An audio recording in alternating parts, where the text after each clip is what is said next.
ஓசூரில் பள்ளி மாணவர்கள் பங்கேற்று நடத்திய இளம் இந்தியர்கள் நாடாளுமன்றம். அவை நடவடிக்கைகளை தத்ரூபமாக நிகழ்த்தி காட்டி அசத்தல். கிருஷ்ணகிரி மாவட்டம் ஓசூரில் இந்திய தொழில் கூட்டமைப்பு மற்றும் பாரத் எழுச்சி, தளிர், இளம் இந்தியர்கள் உள்ளிட்ட தன்னார்வலர் அமைப்புகளுடன் இணைந்து இளம் இந்தியர்களின் நாடாளுமன்றம் என்ற நிகழ்ச்சி நடைபெற்றது. தனியார் மருத்துவக் கல்லூரி அரங்கில் 2 நாட்கள் நடைபெற்ற இந்த நிகழ்ச்சியை ஓசூர் சட்டமன்ற உறுப்பினர் ஓய் பிரகாஷ் மற்றும் ஓசூர் மாநகர மேயர் SA சத்யா ஆகியோர் திங்கட்கிழமை துவக்கி வைத்தனர். நமது நாட்டின் சக்தி வாய்ந்த அமைப்பான நாடாளுமன்றம் மற்றும் அரசியல் சாசனம் குறித்த அறிவை இளம் தலைமுறையினர் பள்ளி பருவத்திலேயே அறிந்து கொள்ளும் விதமாக விழிப்புணர்வை ஏற்படுத்தும் நோக்கத்தில் நிகழ்ச்சி நடைபெற்றது. ஓசூரில் செயல்பட்டு வரும் 5 தனியார் பள்ளிகளை சேர்ந்த 9ஆம் வகுப்பு முதல் 11ஆம் வகுப்பு வரை பயிலும் 117 மாணவ மாணவியர்கள் இதில் பங்கேற்றனர். நாள் ஒன்றுக்கு உணவு இடைவேளையுடன் கூடிய 6 மணி நேரம் வீதம் 12 மணி நேரம் இந்த நிகழ்ச்சி நடைபெற்றது. அந்த வகையில் 117 மாணவ மாணவியர்களுக்கு நாடாளுமன்ற தொகுதிகள் ஒதுக்கப்பட்டு அவர்களுக்குள்ளேயே 4 அரசியல் கட்சிகளை ஏற்படுத்தி ஆளும் கட்சி மற்றும் எதிர்க்கட்சி என 2 பிரிவாக அமைத்தனர். தொடர்ந்து ஒவ்வொரு மாணவ மாணவிகளும் நாடாளுமன்ற உறுப்பினராக பதவி ஏற்றுக்கொண்டனர். பின்னர் ஆளும் கட்சியைச் சேர்ந்தவர்கள் பிரதமர் மற்றும் அமைச்சர்கள் உள்ளிட்டோரை தேர்வு செய்தனர். அதேபோல எதிர்க்கட்சித் தலைவர் தேர்ந்தெடுக்கப்பட்டு நாடாளுமன்ற சபாநாயகர் மற்றும் துணை சபாநாயகர்கள் உள்ளிட்டோரை முறையாக தேர்ந்தெடுத்தனர். இதையடுத்து நமது இந்திய நாடாளுமன்றம் எவ்வாறு செயல்படுகிறது, அதன் மாண்பு மற்றும் மாட்சிமை உள்ளிட்டவற்றை குறித்து மாணவர்கள் அறிந்து கொள்ள ஒரு வாய்ப்பாக ஒவ்வொருவரும் நாடாளுமன்ற உறுப்பினர்களாக மக்கள் பிரச்சினைகள் குறித்து கேள்வி எழுப்பியதுடன் விவாதங்களும் நடைபெற்றது. குறிப்பாக பஹல்காம் தீவிரவாத தாக்குதல், தேசிய கல்விக் கொள்கை, பிற்படுத்தப்பட்டோர் நலன், ஹிந்தி திணிப்பு மற்றும் தாய்மொழியின் அவசியம், மருத்துவ கல்வியிலான நீட் தேர்வு போன்ற அம்சங்களை நமது நாடாளுமன்றத்தில் விவாதிப்பது போலவே இளம் நாடாளுமன்றம் நிகழ்ச்சியில் ஒவ்வொரு மாணவர்களும் தத்ரூபமாக நிகழ்த்தி காட்டினார்கள். கேள்வி நேரம், சிறப்பு கவன ஈர்ப்பு தீர்மானம் நிறைவேற்றுதல், மசோதாக்களை அறிமுகப்படுத்தி அதன் மீதான விவாதத்திற்கு பிறகு அவற்றை நிறைவேற்றி ஜனாதிபதிக்கு அனுப்புதல், மேலும் மசோதாக்களின் மீது வாக்கெடுப்பு நடத்துதல் போன்ற அவை நடவடிக்கைகள் மாணவர்களின் முழு ஈடுபாட்டுடன் நடைபெற்றது. மேலும் ஒவ்வொரு மாணவ மாணவியர்களும் நாடாளுமன்ற உறுப்பினர்களாக மாறி மக்கள் பிரச்சினை குறித்த கேள்விகளை எழுப்பியதுடன் அதற்கான பதில்களையும் ஆளுங்கட்சி நாடாளுமன்ற உறுப்பினர்களாக மாணவ மாணவியர்கள் பதில் அளித்து ஆவேசமான விவாதங்களுடன் நடைபெற்ற இந்த நிகழ்ச்சி பார்ப்பவர்களை மிகுந்த மகிழ்ச்சிக்கு உள்ளாக்கியது. நிறைவு நாளான செவ்வாய்க்கிழமை கிருஷ்ணகிரி நாடாளுமன்ற உறுப்பினர் கே. கோபிநாத் மற்றும் அதிமுக முன்னாள் அமைச்சர் பி. பாலகிருஷ்ணா ரெட்டி உள்ளிட்டோர் வாழ்த்துரை வழங்கி பாராட்டினார்கள். பின்னர் இந்த நிகழ்ச்சியில் சிறப்பாக செயல்பட்ட மாணவ மாணவிகளுக்கு பரிசுகளும் கேடயங்களும் வழங்கியதுடன் அனைத்து மாணவர்களுக்கும் சான்றிதழ்கள் வழங்கப்பட்டன. நிகழ்ச்சிக்கு பின்பு செய்தியாளர்களிடம் பேசிய நிகழ்ச்சி ஏற்பாட்டாளர்களான சூரஜ் மற்றும் ஜோதி பிரசாத் ஆகியோர் தெரிவிக்கையில், நமது நாடாளுமன்ற அவைகள் எப்படி நடைபெறுகிறது என்பதை மாணவர்களுக்கு விழிப்புணர்வை ஏற்படுத்தும் நோக்கத்தில் இந்த நிகழ்ச்சி நடைபெற்றது. மாணவர்கள் முழு ஈடுபாட்டுடன் செயல்பட்டதுடன் அவர்களது புரிதலும் நன்றாக இருந்தன. தற்பொழுது இது போன்ற நிகழ்வுகளை நடத்த வேண்டும் என பல கல்வி நிறுவனங்களும் கேட்டு கொண்டுள்ள நிலையில் நகர அளவிலான நடைபெற்ற இதில் நன்கு செயல்பட்டவர்கள் 10 பேர் தேர்ந்தெடுக்கப்பட்டு அவர்கள் மண்டல அளவிலான நிகழ்ச்சிக்கு அனுப்பப்படுவார்கள். அதேபோல மண்டல அளவில் தேர்ந்தெடுக்கப்படும் மாணவ மாணவியர்கள் தேசிய அளவிலான நிகழ்வுகளில் பங்கேற்பார்கள். அதிலிருந்து தேர்ந்தெடுக்கப்படுபவர்கள் நாடாளுமன்றத்தை நேரில் சென்று பார்வையிடுவதற்கு அழைத்துச் செல்லப்படுவார்கள். அரசியல் அறிவை மாணவ பருவத்திலேயே வளர்க்கும் விதமாக முயற்சி மற்றும் விழிப்புணர்வு ஆகும் என சூரஜ் தெரிவித்தார். தனியார் பள்ளிகளின் மாணவ மாணவியர்களை கொண்டு முதல் முறையாக இது போன்ற முயற்சி மேற்கொண்டு இருப்பதால் அரசு பள்ளி மாணவர்களை ஒருங்கிணைக்க இயலாமல் போனது. எனினும் இது தொடர்பாக மாவட்ட ஆட்சியர் முயற்சி மேற்கொள்ள கூறி இருந்த நிலையில் அரசு பள்ளிகளை தொடர்பு கொள்ள இயலாத அளவு நேர பற்றாக்குறை இருந்தது. எனவே அரசு பள்ளி மாணவ மாணவியர்களை அடுத்த நிகழ்வில் ஒருங்கிணைத்து நடத்தப்படும் என்று ஜோதி பிரசாத் தெரிவித்தார்.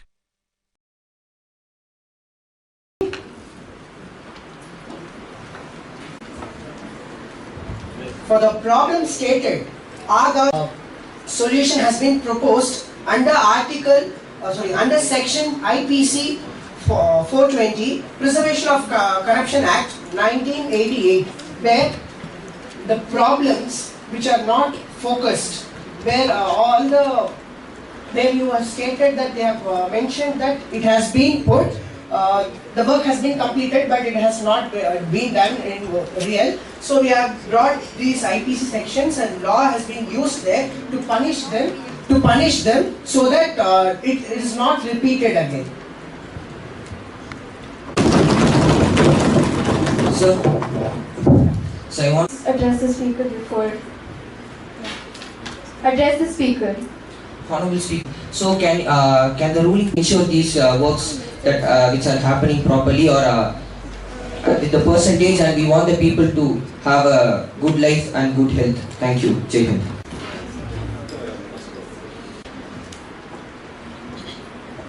Honorable Speaker and respected parliamentarians, as a respected conscientious leader had said about the various precautions measures which should be taken, we have already taken many measures. For example, we have trained around 8 lakh Gram Panchayat people for the implementation and training for the water systems and supplies. India could have a further better future and every person will not be thirsty for or dying for water. We will provide India a safe drinking water, clean water for our society to prove that we are the number one and we are the number best. Thank you.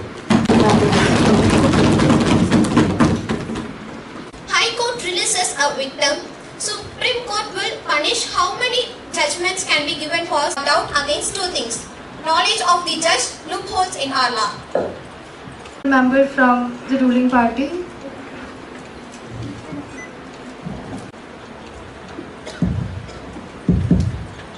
Can the honorable member repeat her question?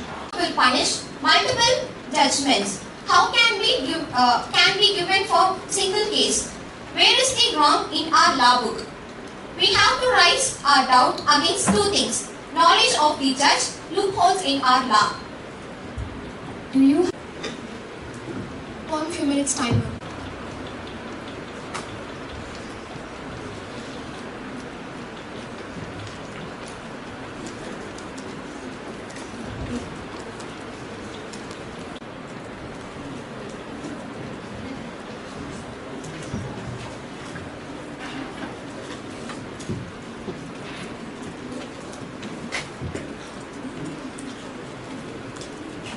In most cases, effect racks of under trial spend years in jail without conviction. Civil cases drag on for decades. Example: India courts as of 2024.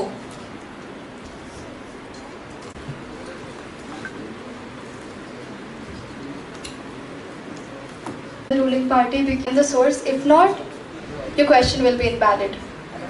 Okay, I need some time. A court for the justice. It doesn't mean that different judgments can be given based on the judge. He sees on his perspective so that the person gets justice. That is the main idea.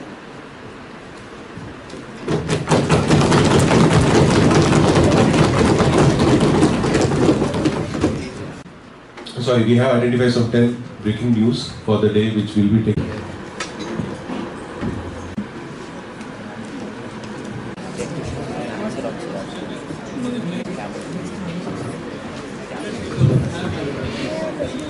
The duration of 10 minutes. Please be back. Last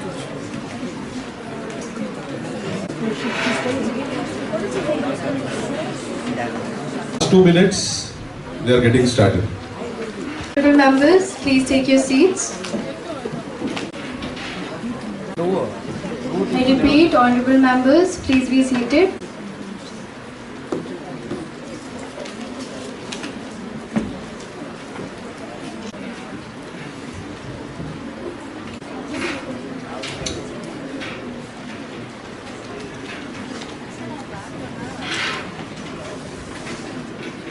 Honorable members, the House shall now proceed with the 0 hour, the critical and time-sensitive matters of public concern.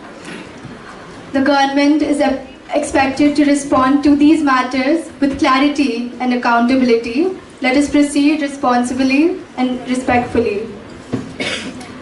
The floor is now open for questions.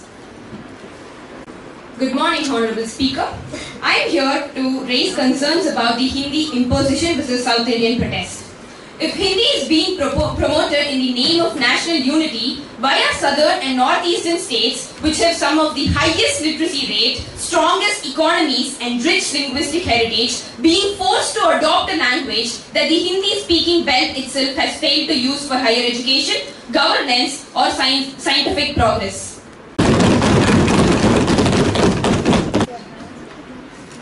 Honorable Speaker, I, the Education Minister of the ruling party, answers to this question. As our Prime Minister have told many times that every Indian language is a jewel in the crown of our culture, be it Tamil, Telugu, Kannada, Hindi, any language. We deeply respect and promote all regional languages. As per Article 351 of our Constitution, is being encouraged as link language, not dominated one. It is not the weapon to imposition. And when the concerns were raised in Bangalore, the government immediately took actions and ensured Kannada was given proper interest, and this shows we listen, respond and adapt. Thank you. Why college cutoff marks are still decided by caste categories instead of only merit? For instance, a student scoring 95% may lose a seat to another with 70% only because of the reservation system.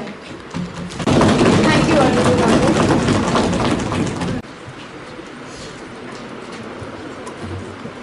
Honorable Speaker, the member raises a concern about how a student feels when he loses a seat when he gets more percentage than the other.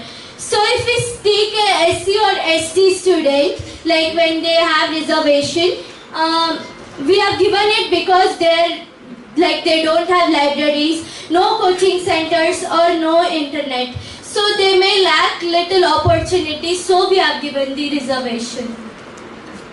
I hope this answers the question. Do you want to have a...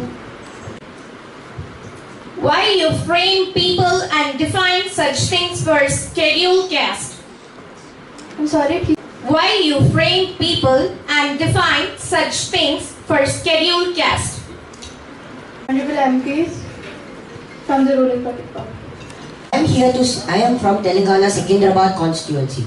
I say that when a BC caste has more opportunities, how can you say that SC and ST cannot be given more preference? It's not like they are given more preference. They have no opportunities. They don't have access to coaching centers, libraries and so on. Hence they need special provisions for them to come out on the top. A BC or some other caste get high marks because they have access to many things. SC and ST are denied.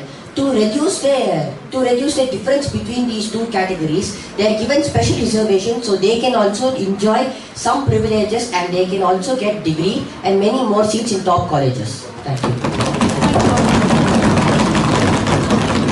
Honorable members, please be seated. SC and ST, I'm asking that why don't you open the libraries for them and you can give much centers, not giving any. You have to give equality for all the caste. Why don't you give equality for all the caste?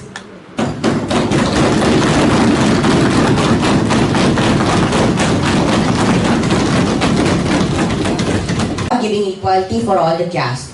Many people in government schools have access to libraries, books and so on. But it remains a fact that private coaching centers. Private coaching centers all over India have also increased other people's chances. They introduce special schemes. They analyze past question papers. They give many chances and many opportunities. But the fact remains the same. Some people have lower opportunities. To reduce these gaps only we given seats. Many people have works as farmers. Many people work as farmers through the evening to support their parents, even if little. I'm not talking about child labor. I'm talking about little works. But still, it affects their study time. Some people study from day to night. Anything else such as helping their parents or in farm duties and so on. But SC and ST are not like that. They have to help their parents. They have to help their siblings. They don't have anyone other than their schools and friends to teach them. Hence, we are given reservations so that they might get a second chance more to improve and analyze. Thank you. Honorable Speaker, I also like to answer this question. Honorable Member, you have mentioned that there is no access to the SC, but under National Education Policy 2020, we provide them skill-based learning and digital tools in education. We doesn't see inequality in caste. We also provide them education policies. Thank you. I hope this. Private institutions have developed much. You should remove caste system. As a ruling party, it is your duty to develop the denied people, but you people are giving privileges, has concern to them and putting them down. Honorable Speaker, I would like to be is trying to... Honorable Member, mention your constituency. So, I am from Jamnagar, Gujarat. So, the Honorable MP is trying to say that these reservations are putting them more down. But we have to look into their past. When we look into their past, they have struggled a lot, and this has broken their confidence completely. Even though we give them so many opportunities, they still have a fear of being put down. So these reservations bring them up, and this is not a form of division. These reservations are a form of equality, and these reservations are very important to bring them up from the place where they fell. Thank you.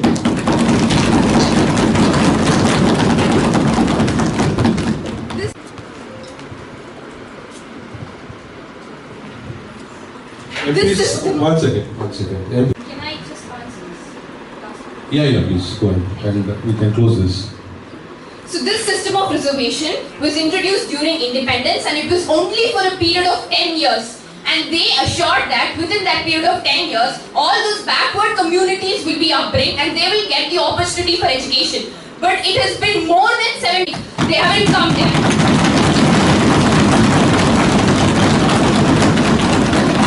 Years, the system is still continuing, and still there are so much of people who are not able to access education, and we still provide reservations for them. And because of this, there are so many talented people, in spite of getting 99 percentile, are rejected.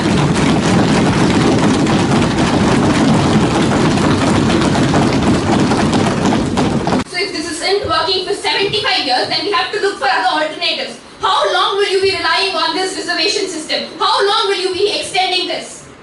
Honorable Speaker, I'd like to question the ruling party. Promotion of Hindi. Honorable Member, 1 minute. I'm the MP of Korba. No, 1 second. You raised a question, right? Can't be addressed. This is a 0 hour, and you can understand it, right? Alright. You can go ahead. Is the promotion of Hindi still the official policy of the government of India? Party comment that Hindi is not big. Honorable Speaker, I am from Telangana constituency of Secunderabad. Hindi is not forced. Regional signature is mandatory and is protected. The goal is national continuity and cultural diversity. Speaker, that's not my question. Policy of government of India. He's talking about the imposition of Hindi. No, promotion of Hindi is not a policy of India. Thank you. It has been given in the textbook in 10th grade federal.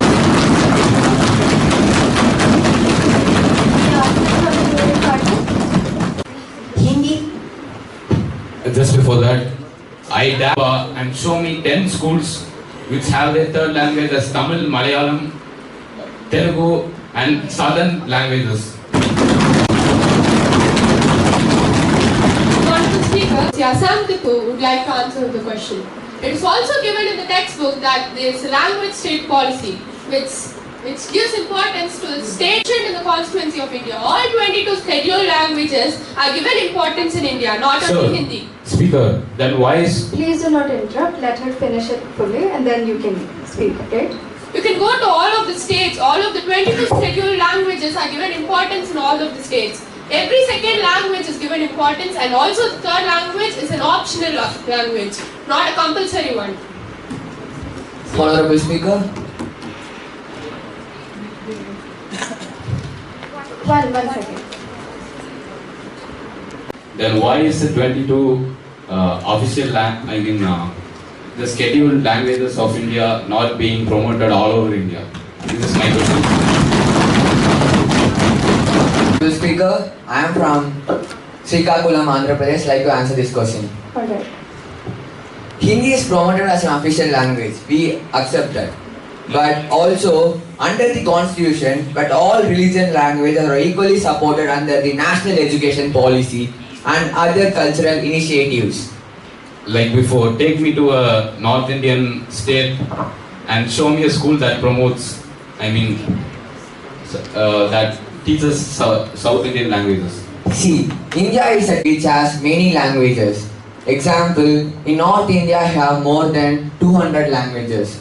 So we can't take it under a national education policy to be imposed on North India. Also, North India languages can't be made it like that. The promotion of Hindi is starting to sound more like of imposition of that. It's up to the student. Honorable Member, Constitution. I'd like to answer this, that in the new education policy, it's made clear that the promotion of the state language, the optional language, and English should be promoted. So Hindi is not being imposed here.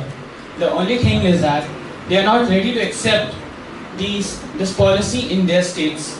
That's the reason it's not being implemented in over many states in India. Tamil Nadu is one of the states that has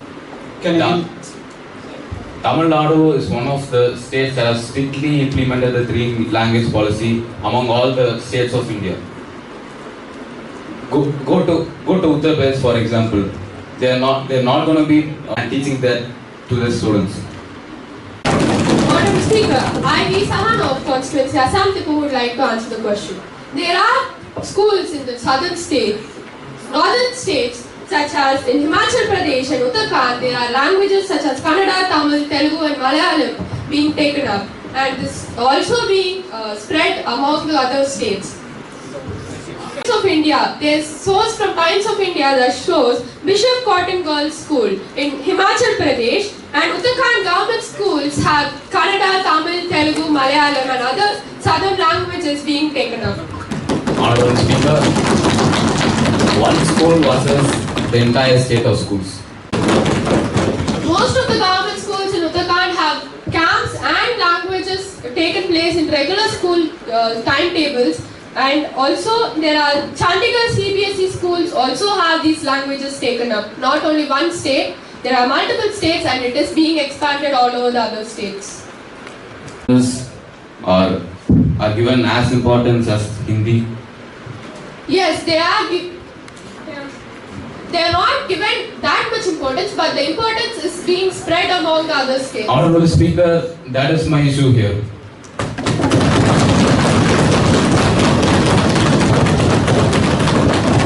The government is giving importance to all of the languages.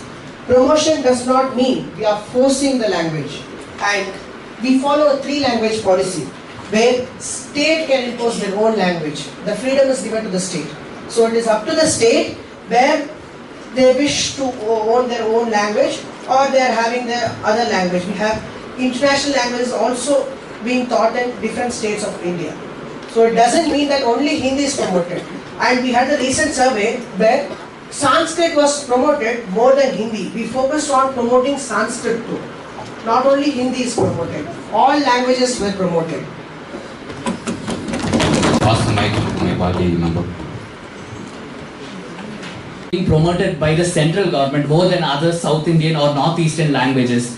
Each South Indian or Northeastern language has cultural heritage and meaning behind it. They should not be wiped out by the promotion of Hindi. that too by the government itself.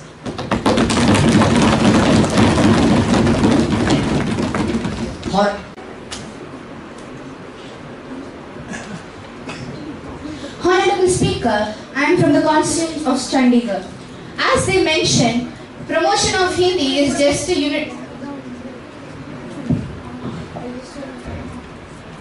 Honorable Speaker, I am from the constituency of Chandigarh. As they mentioned, promotion of Hindi is just to unify us. Like as we speak English throughout the nation, it's just a common language to communicate. And moreover, the states during the examinations such as public exam which is conducted for 10, they also impose state language which promotes their heritage and culture. We do not erase the complete culture and heritage behind a language. We just wanted to communicate in a unit language. Thank you. To unite the entire India, why can't we use Tamil? Why can't we use any other language and why only Hindi? Is it because majority of the population speaks Hindi? If so, why can't Hindi be the official religion of India?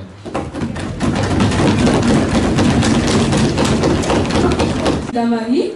I would like to address the issue by saying, firstly, we have to consider the historical importance of Hindi. It was used by the Indians to unite themselves against British, right? And similarly, British themselves used English to make their own Indian natives against Hindi.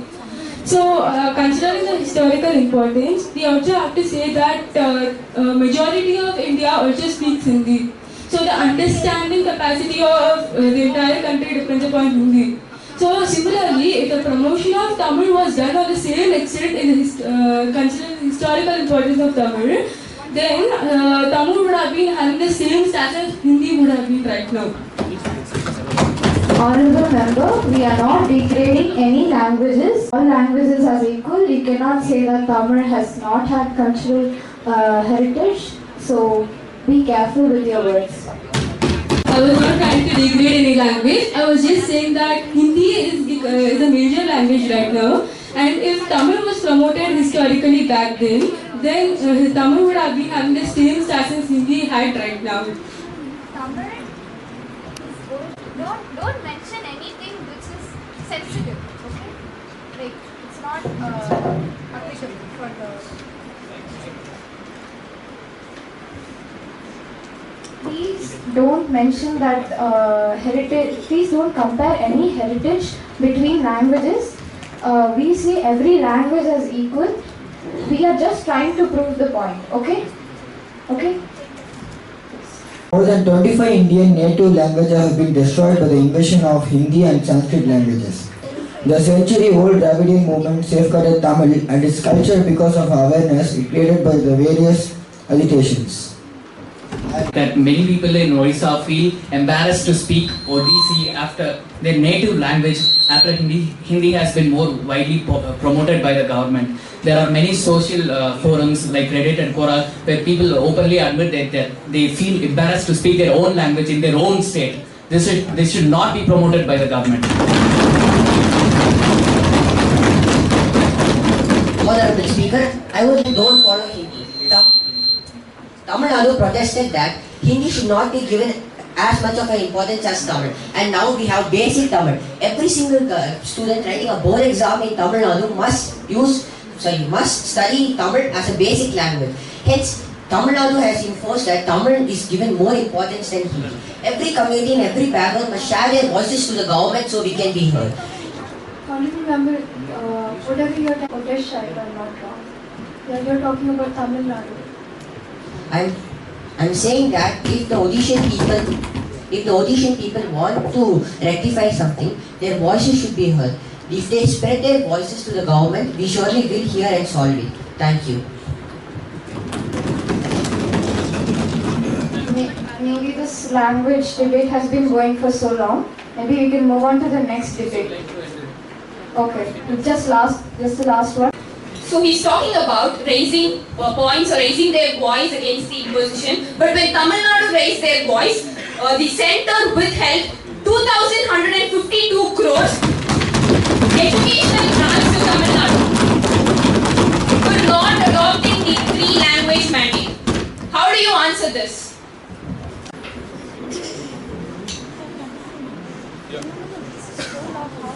Bill.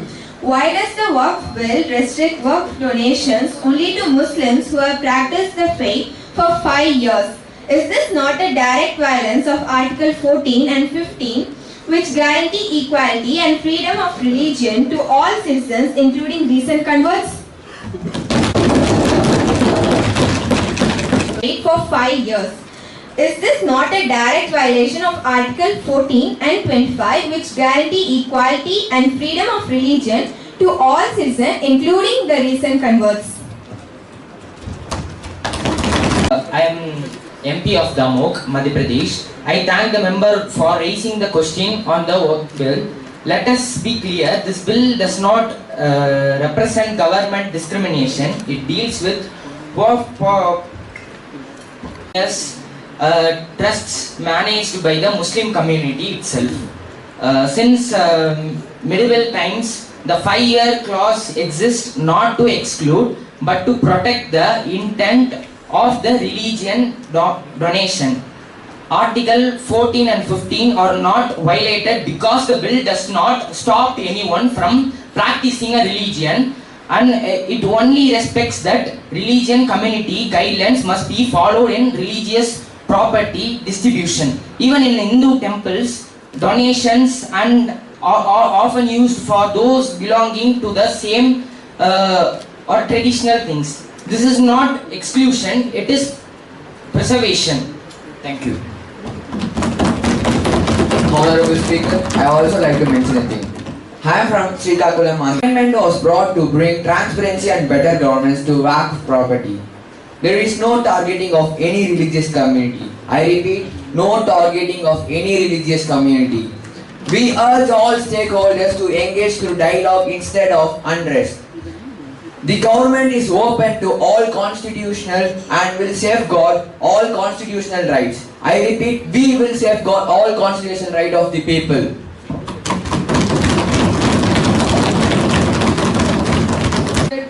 Madam Speaker, does that mean the recent converts are not Muslims, or does that mean that they will not preserve the Waqf Bill and tribunals?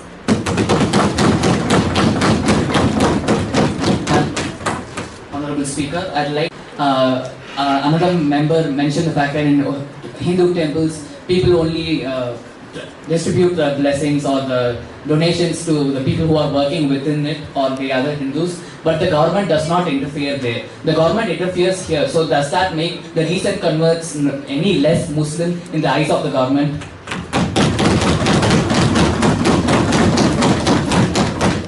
When they say that recent Muslims are, they're trying to tell that recent Muslims are not completely Muslims, right?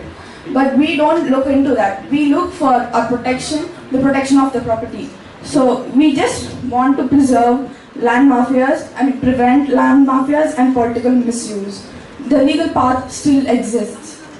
We're not trying to discriminate any kind of recent Muslims.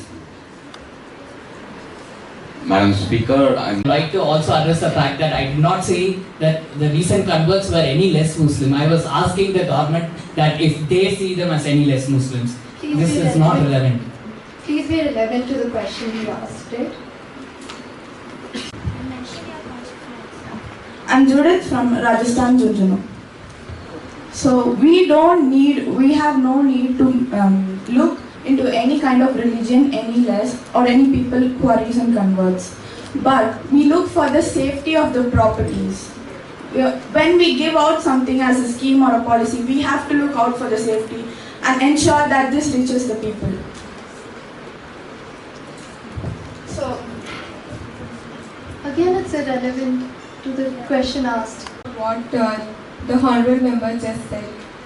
She said that they are trying to protect the property from the recent converts. But non-Muslim members in Waqf board and tribunal bodies that are religious in nature and historically governed by Islamic jurisprudence.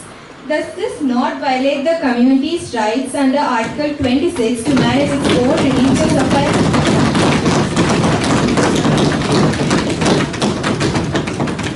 Any answers from the ruling party? Honorable Speaker, I am from Telangana, Secunderabad. I would like,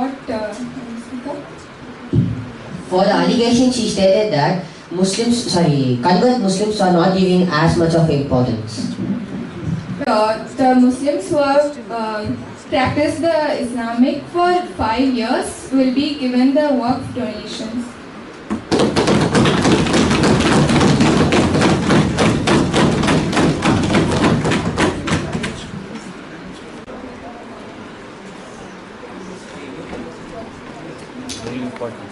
Honorable Speaker, I am from the constituency Bardhaman, Durgapur, West Bengal. So I'd like to answer the question. Inclusion of all the non-Muslim members is for transparency, accountability and legal oversight and not for interference in religious matters. The core religious decisions remains with Muslim scholars and the board members. Article 26 allows the communities to manage the religious affairs. This ensures fair use of public property and funds, especially when Waqf assets impact broader society.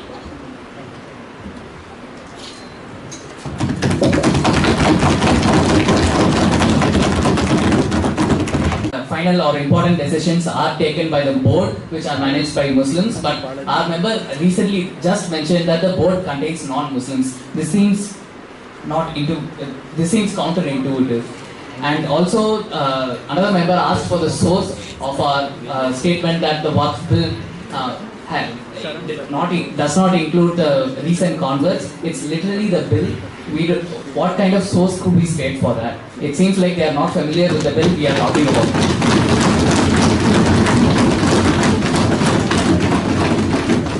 The non-Muslims are included in Waqf board, not for religious roles. There are any decisions in the board.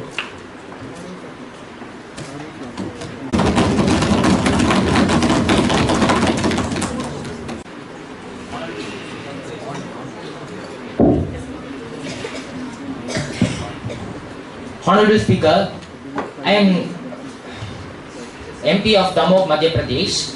I raised to clarify a few points that were recently mentioned. First, some members said that Waqf board is managed by only Muslims. Then it was claimed that non-Muslims are also on the board. Both cannot be true at the same time. We request the members to please renew their own statements before proceeding.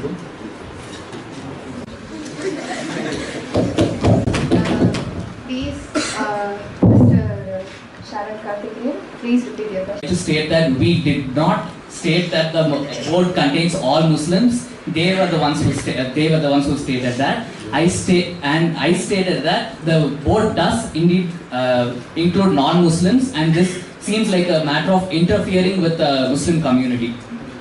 That was my question. Honorable Speaker, I would like to say that the bill does not focus on treating converted Muslims as any other less than Muslims. It is just to ensure that converted Muslims do not take advantage of Muslim policies, rules and land faith.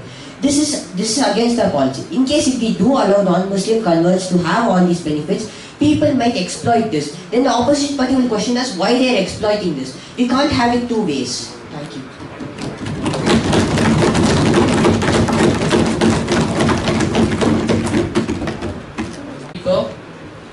Non-Muslims on the board are in advisory or oversight or on the oversight roles only, not in decision making on religious matters. All key religious decisions are made by the Muslim members, preserving the sanctity of the Islamic jurisprudence. Honorable Speaker, officer may or may not be a Muslim is what is stated. And also they said the newly converted Muslims may exploit. So does that mean they trust the the traditional Muslims and not the converted Muslims?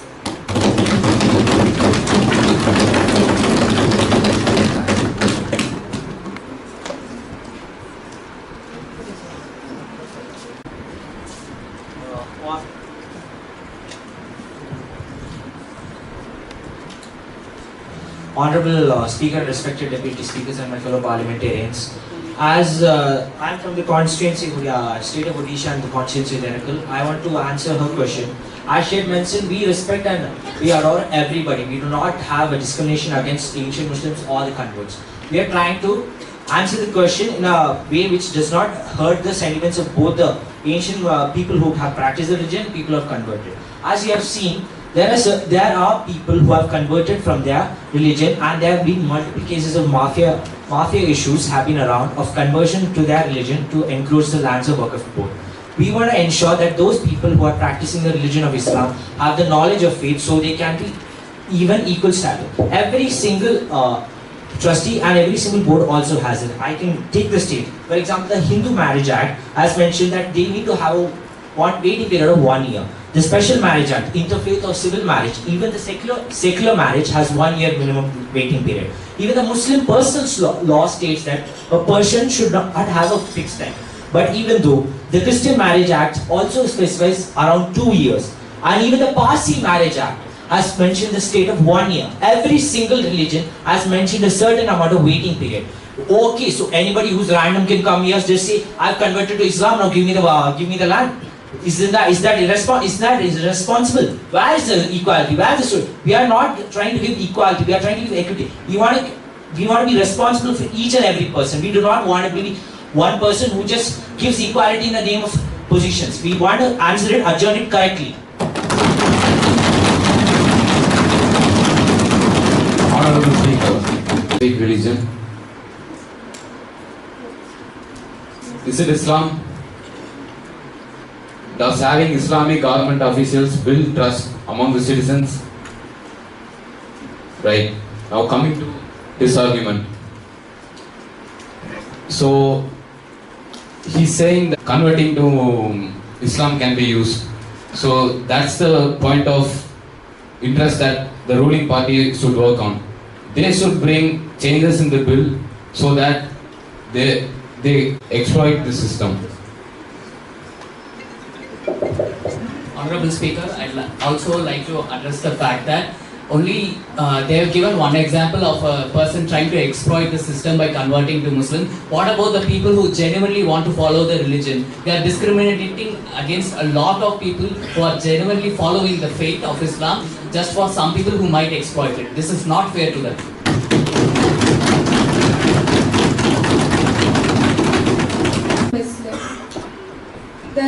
The bill states that the chief executive officer can be a Muslim or a non-Muslim, but the non-Muslims are only in a role which does not involve decision making.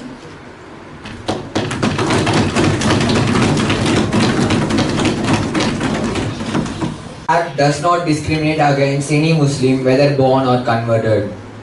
If there is case of exclusion, the government encourages affected individuals to file grievances. The Ministry of Minor Affairs will ensure that legitimate beneficiaries are treated will be taken against any form of local bias or injustice. Thank you.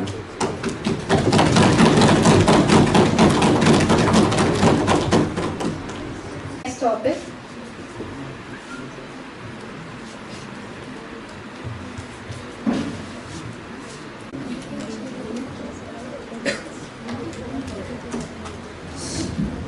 I am Tanshika and I represent Jammu in Jammu Kashmir, and I am going to talk about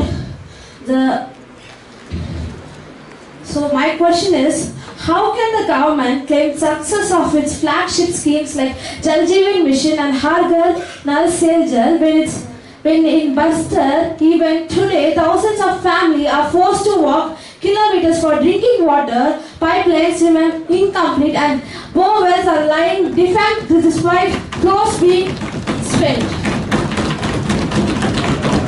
Speaker, I, V. Sahano of Assam, Dipu, would like to answer the question of the honorable member.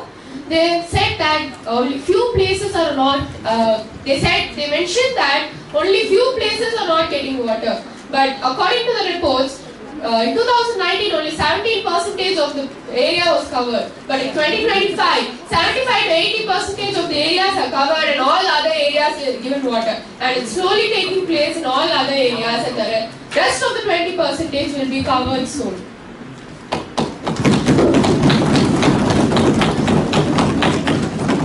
Been covered. India's area has been covered under the Jal Jeevan Mission. This is a general announcement. So we need the date because it's important.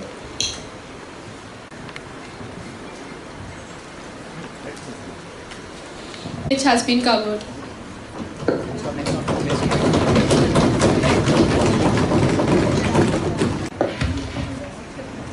Honorable Speaker, true government claims to be working on groundwater problems in Batindar. Why are so many villages still suffering without access to clean drinking water?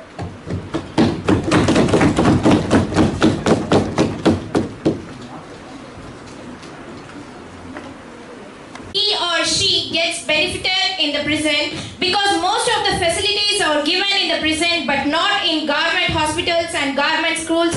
Though government schools are being developed now. Again, please. These are given in the present but not in the government hospitals and government schools. Though government schools are being developed now. Honorable Member, I wanted to clarify with you. The question you asked, is it mentioned in the 0 hour PDF or?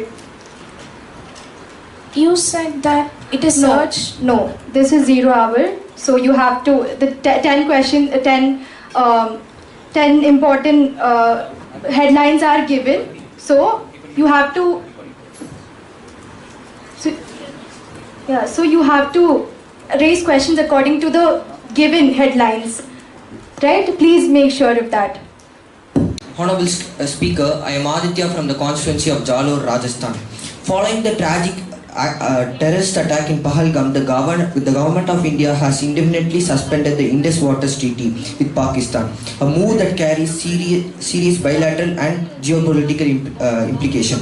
This could create legal complication under the international law as the treaty is considered a binding agreement. How does this decision factor into India's border counter-terrorism and foreign policy strategy with respect to Pakistan?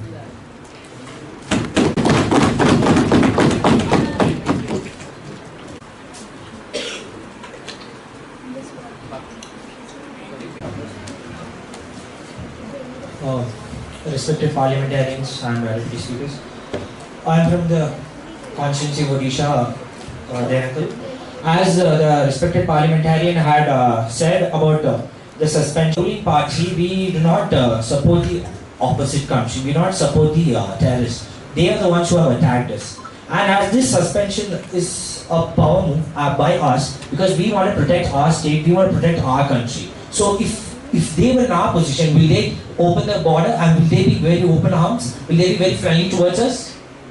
What is this? This is blatant hypocrisy.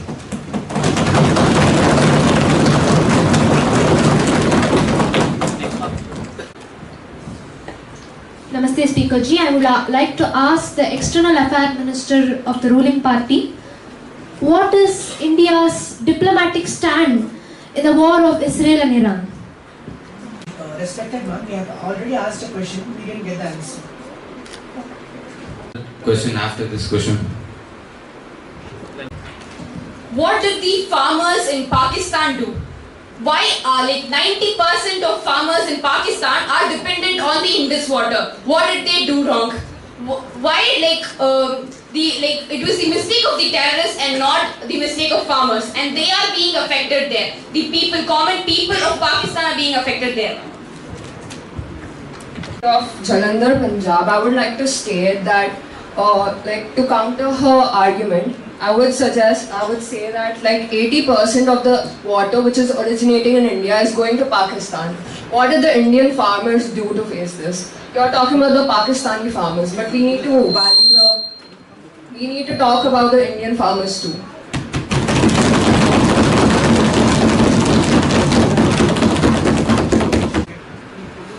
Honorable Speaker, the point is 80% of Indus water flows in Pakistan.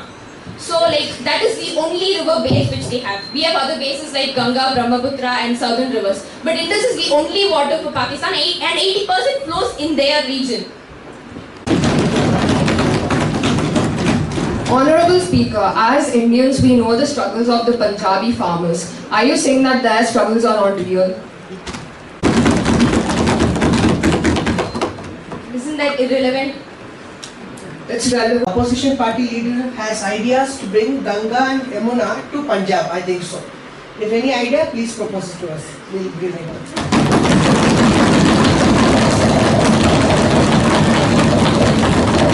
Indus water. We should not forget that.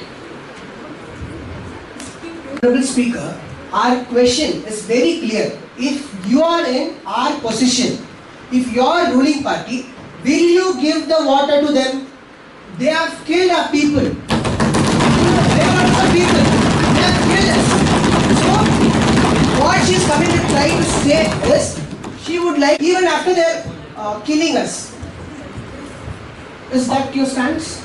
Honorable Speaker, I'd like to mention the fact that by not giving water to Pakistan, we are also starving the Pakistani people. Where it seems like we are taking an eye for an eye. An eye for an eye makes the whole world right. This was a statement by a founding father, Mahatma Gandhi. Should we not follow his statements and footsteps? Honorable Speaker. Blood flows in the valleys of Kashmir. The country cannot afford to let water flow freely across border without accountability.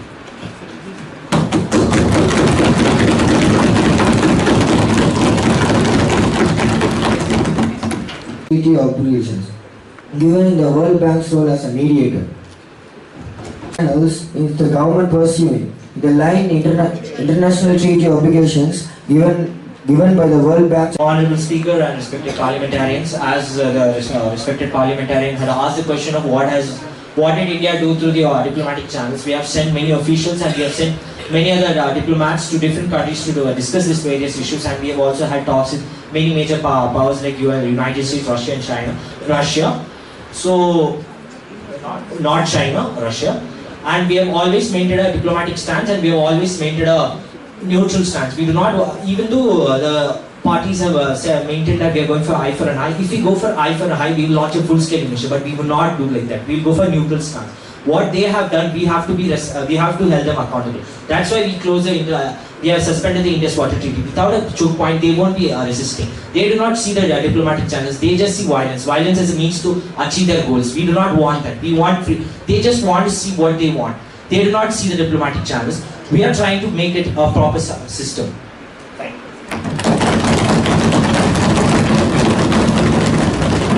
Channels. So they didn't see any legal, diplomatic or legal channel. We should not also.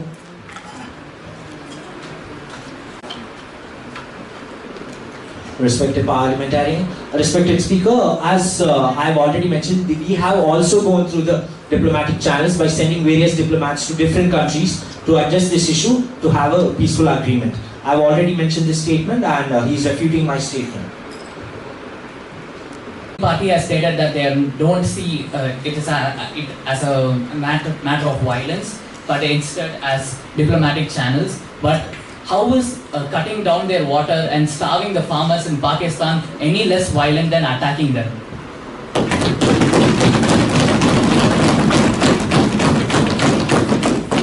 Speaker, I am from the constituency Bardhaman, Durgapur, West Bengal. Legally, under Article 62 of Vienna Convention of the Law Treaties, allows the treaty suspension in case of fundamental change of circumstances and cross-border terrorism in one such cases.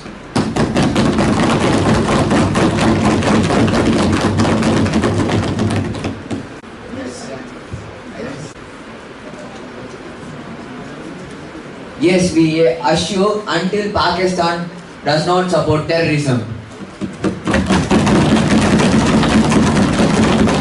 Also, this treaty was, suspension of this treaty was imposed because Pakistan supported terrorism. This is the reason why we suspended this treaty. Terrorists are safeguarded in the military camps of Pakistan. How far is it fair? How Pakistani government is accountable to this problem?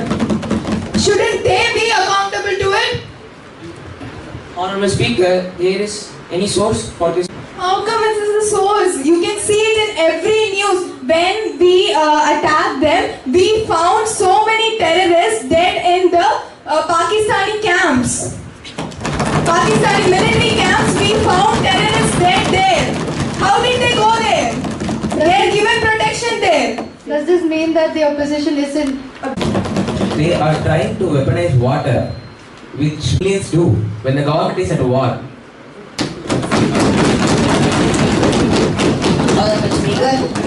Pakistan attacked us many times.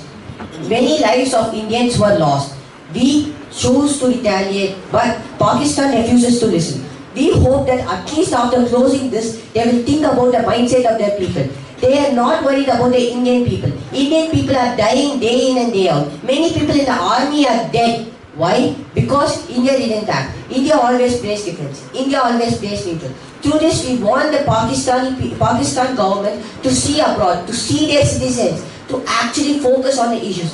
Through the closing of the Indus water, I hope that Pakistan will see the suffering of their citizens and come to an agreement with India. Thank you.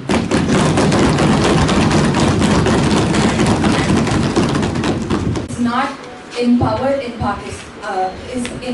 Pakistan.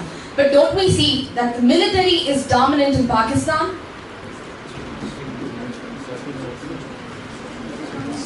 The government was empowered and military was acting.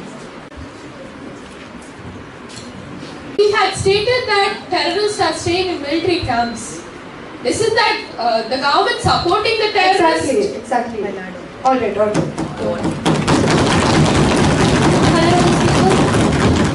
They said, will relationship with Pakistan will be a no or a yes?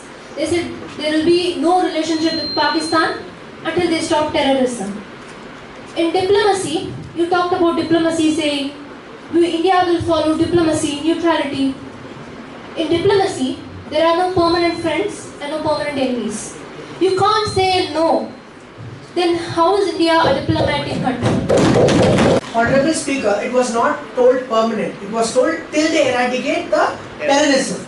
Till the particular time. It was not told.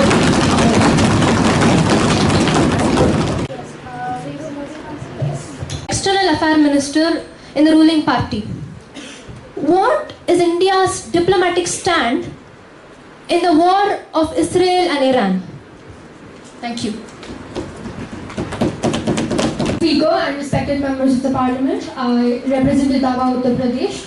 So India maintains a balanced and neutral stand on the war. We have separate and independent relations with both Iran and Israel, and we've called for immediate de-escalation and restraints from both the sides.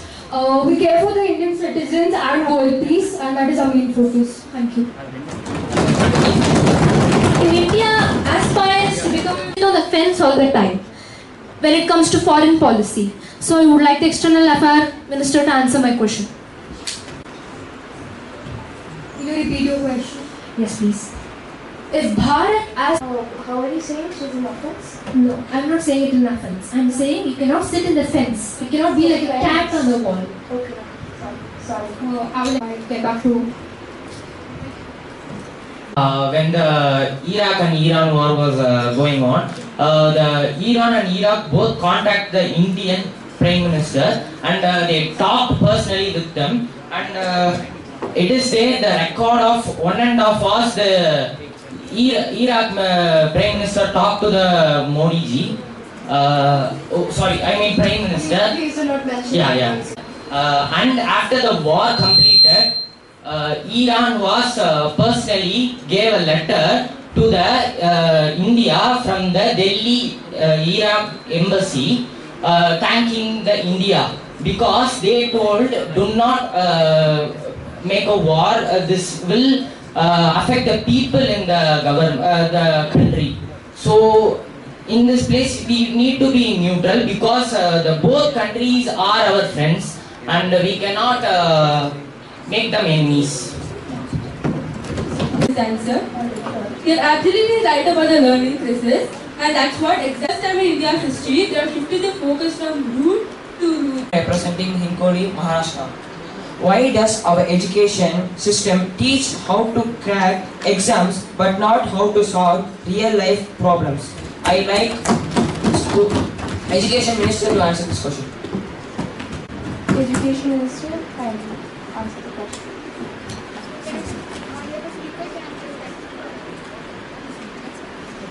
Minister of Education, I would like to tell that our government have implemented so many organizations and other schemes through which students can learn virtually.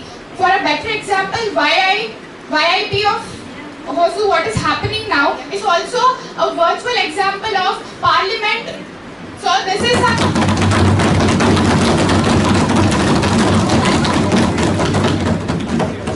it's also a public organization where students and other publics can also graduation.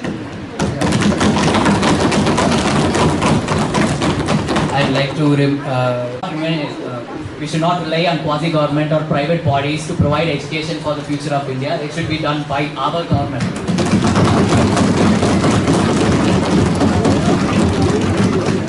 Honorable Speaker, let me clear it. I have also mentioned private organizations.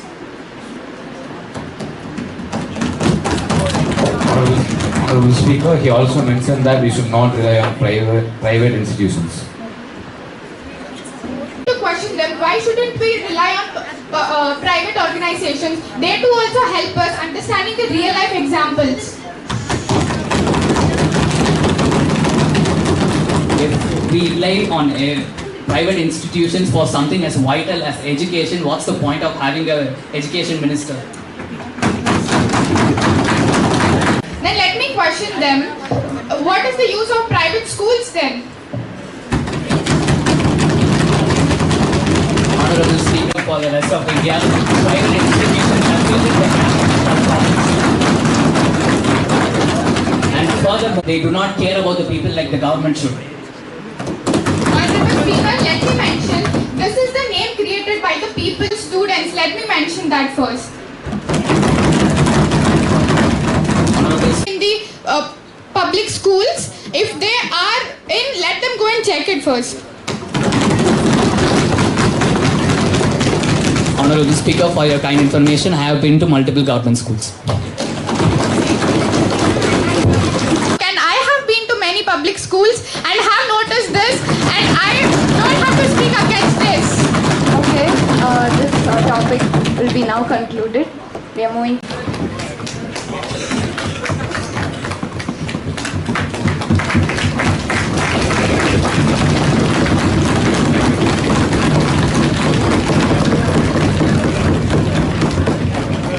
Memorize textbooks like parents, just to clear exams. They study for marks, not for knowledge. Meanwhile, employers complain that graduates lack practical skills, critical thinking, and confidence to face real-life challenges. When will this government truly reform our education system to focus on skill-based, practical, and experiential learning that prepares our youth for the future, rather than leaving them anxious and unemployable despite holding degrees?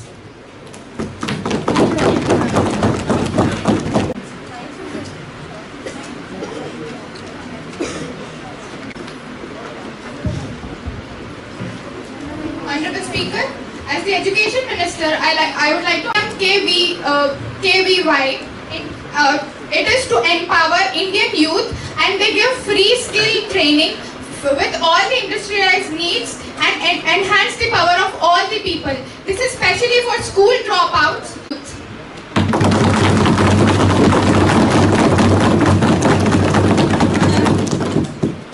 From Kanker constituency of Chhattisgarh, NEET exams are made tough to make talented doctors. Then why people scoring low marks in NEET exams are getting paid medical seats?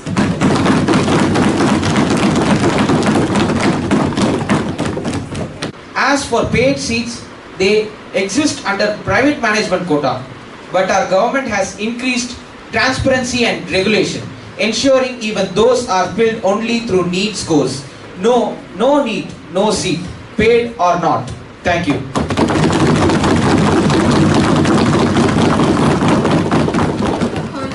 5% of India's workforce lacks formal skill training, and that even among educated youth, unemployment remains alarmingly high. What has the government done to bridge this glaring gap between education and employability? I demand the Education Minister to answer this.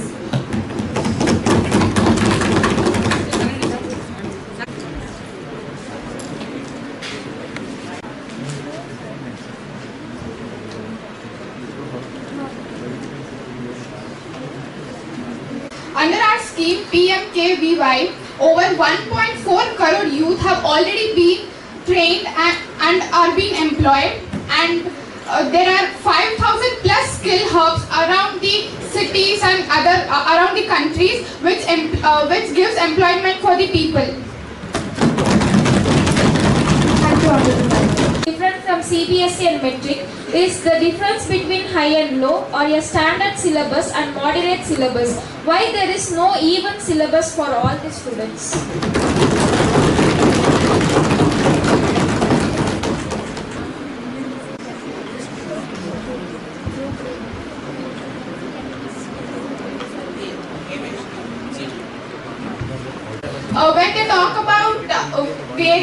When we talk about various CBSE and state board syllabus like metric and other syllabus, let me mention that education is under concurrent list. It is both under central and state government. So it is not only the responsibility of the central government to look after education. Even this, it depends on the state government how they imply their education.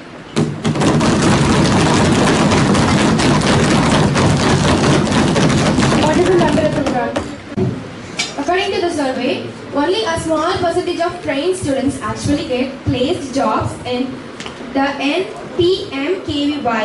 Many 30% of PMKVY graduates are employed. How does the government justify spending crores on training when the placement rate is low?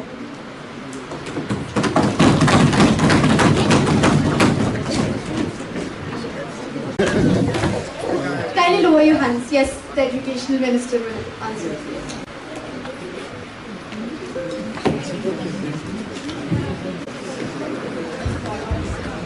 Honorable Speaker, I would like to answer their question.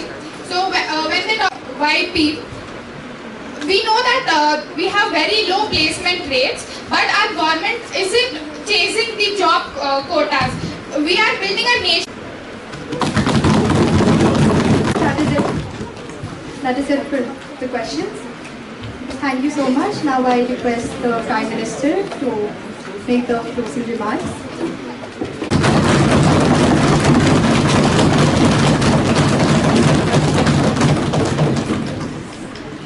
Please sit down, please sit down. The question part is ended. Thank you.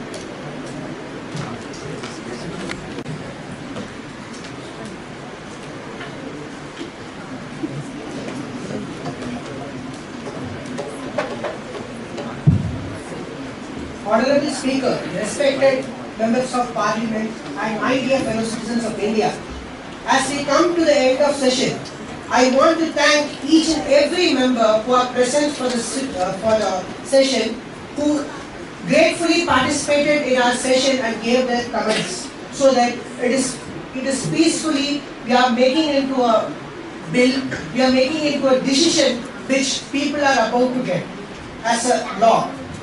And from the snowy valleys of Jammu and Kashmir to the coastal villages of Odisha, from which our voice have echoed across the chamber, but the message is one: India first, people first. This session brought many important changes: laws to support farmers, policies for students, youth and other people, steps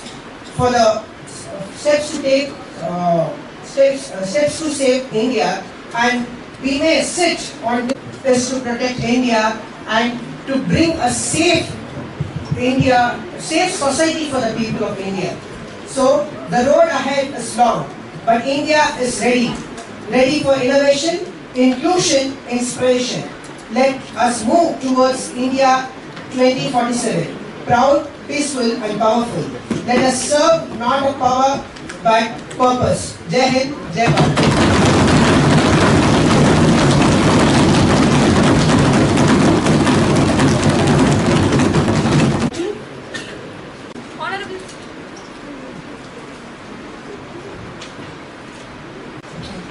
Hello. Honorable Speakers, esteemed member of the House, respected organizers and fellow delegates. As we come to the close of this incredible two-day journey, I rise on behalf of the opposition to offer our concluding remarks, not as a rebuttal, but as a reflection on the experience we've shared in this mock parliament. Over the past 2 days, we've argued, debated, and challenged ideas, not because we oppose for the sake of opposition, but because we believe in the value of scrutiny. Our role as the opposition was not to tear down, but to test, question, and hold the government accountable. In doing it has taught us the importance of listening as much as speaking, of respecting differences, and of defending our beliefs with reason rather than noise. Personally, it has sharpened my critical thinking, deepened my understanding of public policy, and strengthened my voice, not just in argument, but in conviction. Your passion and proposals challenged us and thought that we all grew stronger. To my fellow opposition members, thank you for your support, your courage, and for standing firm even when the tide seemed to be against us. And finally, to the organizers and mentors, thank you for giving us this platform. This wasn't just a mock parliament, it was a real opportunity to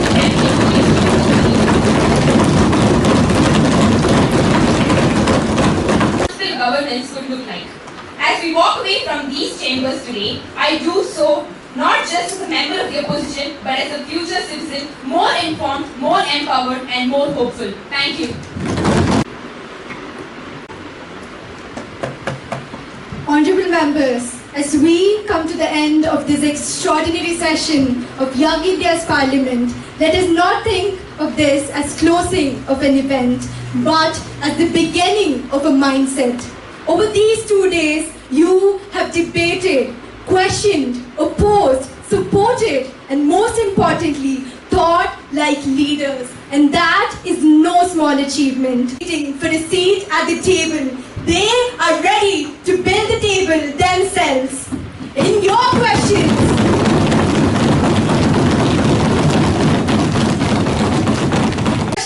I saw courage. In your debates, I saw clarity. In your bills, I saw vision. You didn't just speak today. In your bills, I saw vision. You didn't just speak today. You stood seeing democracy unfold. Not in the corridors of power, but in the voices of passionate students who dared to challenge, dared to purpose, and dared to lead.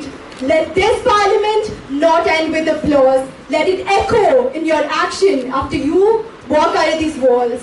Thank you for your respect, your passion, and your courage to speak up. The House is now adjourned. Jai Hind! When young minds come together with purpose and passion, change comes not just a possibility, but a promise. I repeat, change comes not just a possibility, but a promise. This gathering is not just an event, it's the beginning of ideas that can shape our nation's future. It's time to hear from the pillars who made this platform so meaningful. Their vision, efforts, and dedication have helped bringing together young minds, leaders of today and tomorrow under one vibrant roof. Our dignitaries for the day.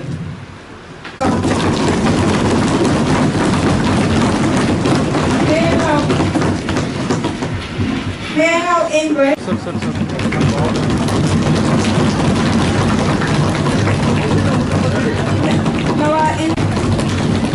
Now I invite Vishnu sir to present a memento.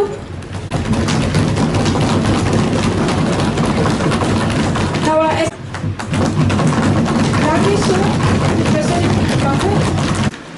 Now I invite Shivashankar. Now I invite Shankar Pillai sir to present a memento.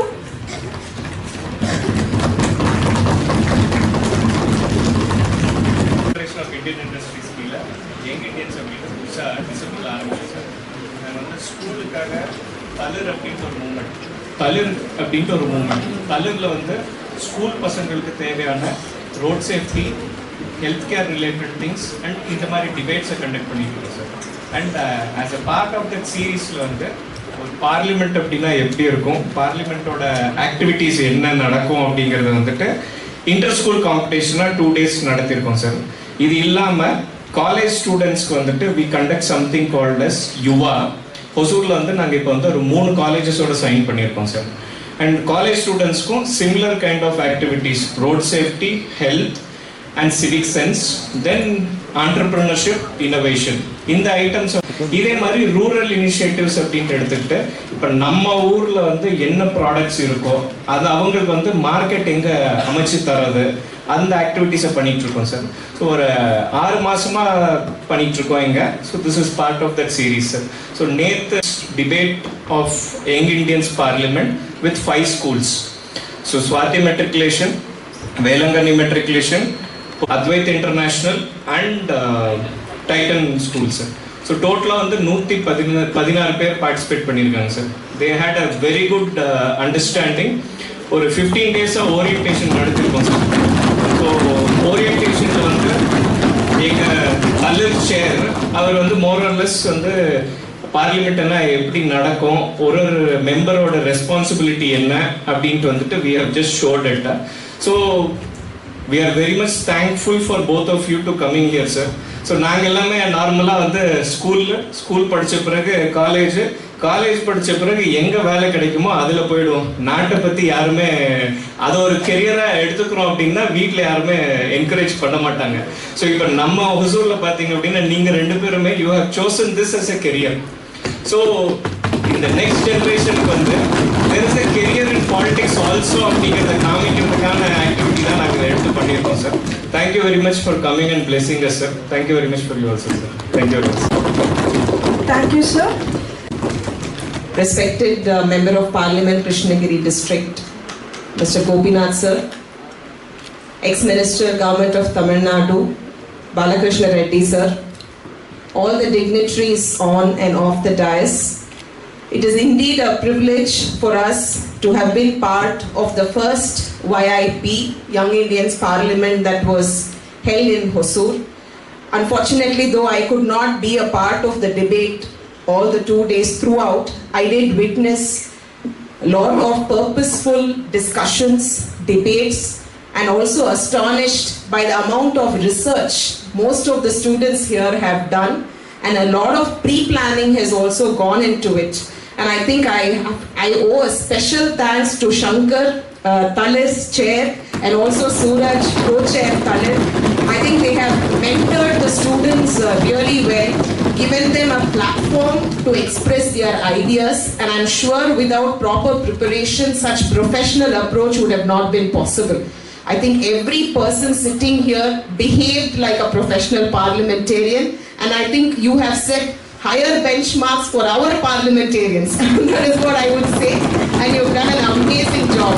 Kudos to you, your teachers, your entire school administration for giving you this platform and allowing you here, and I'm sure you would have learned a lot from these 2 days. It's not just research, and I think the youth of this country, you are the future citizens of the country tomorrow. You're going to build the nation, and you have a huge responsibility in building this nation going forward. You have a lot to give back to the society and in nation building, and it starts here. And I think you are privileged to have given an opportunity to do this at your school level itself. And this will probably hone your leadership skills, and I could see so many good students who are so confident in expressing your opinion, which is really remarkable, I would say.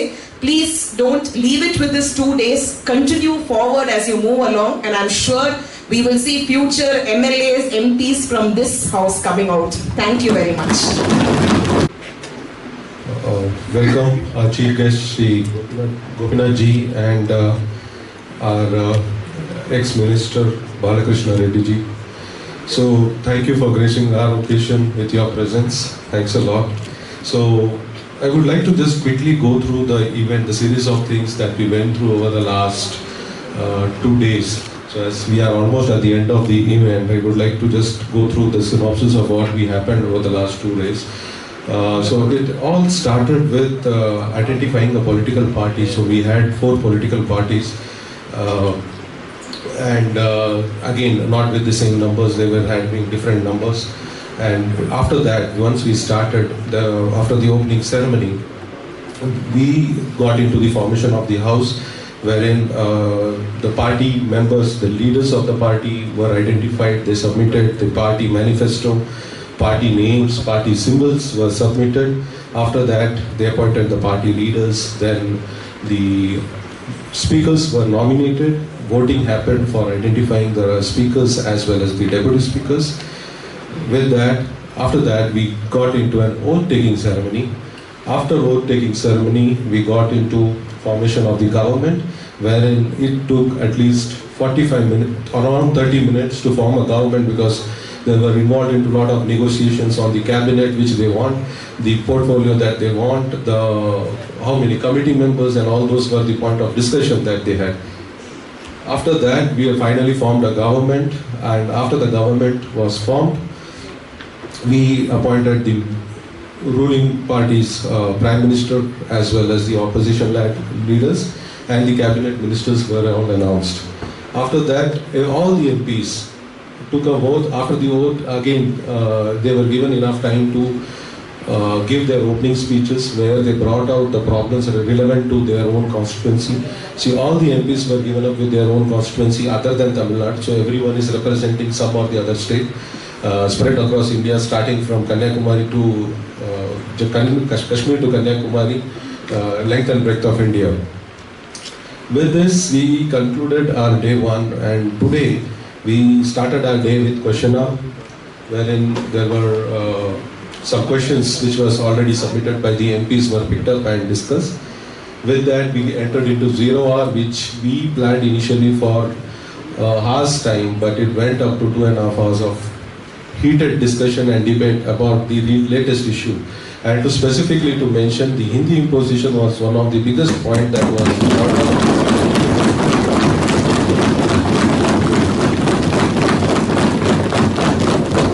And secondary, Waqf board and other related issues was more often spoken, which took most of our time.